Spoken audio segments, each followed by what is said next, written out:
रात का समय था। गांव भैरवपुर पूरी तरह सन्नाटे में डूबा हुआ था। आसमान में आधा चांद था और श्मशान की तरफ से आती ठंडी हवा दिल को अजीब सा डर दे रही थी। गांव के लोग कहते थे, इस गांव पर अब किसी बुरी नजर का साया है। पिछले कुछ दिनों से गांव में अजीब घटनाएं हो रही थीं। कभी किसी के दरवाजे पर नींबू और लाल धागा मिलता, तो कभी किसी के आंगन में राख से बने अजीब निशान।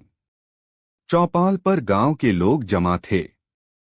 लालटेन की हल्की रोशनी में सबके चेहरे उतरे हुए थे।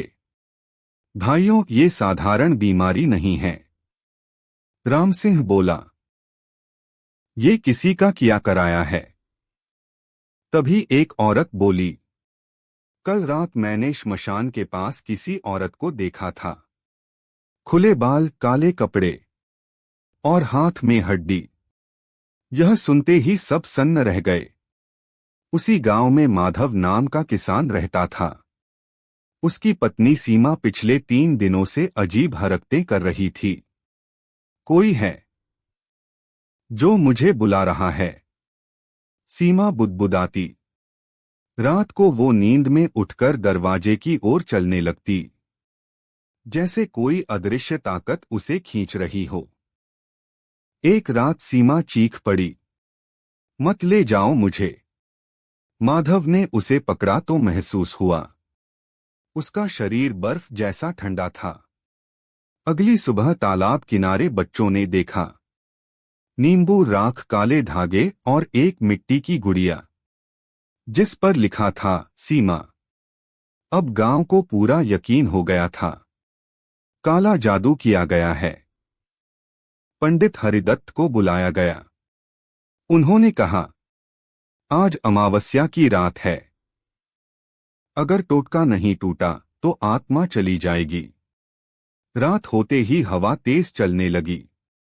पीपल के पेड़ से अजीब आवाजें आने लगीं।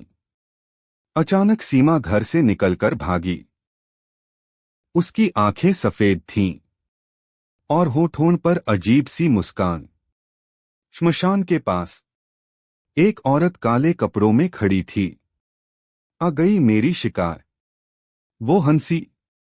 ये वही है। गांव वालों ने चिल्लाया।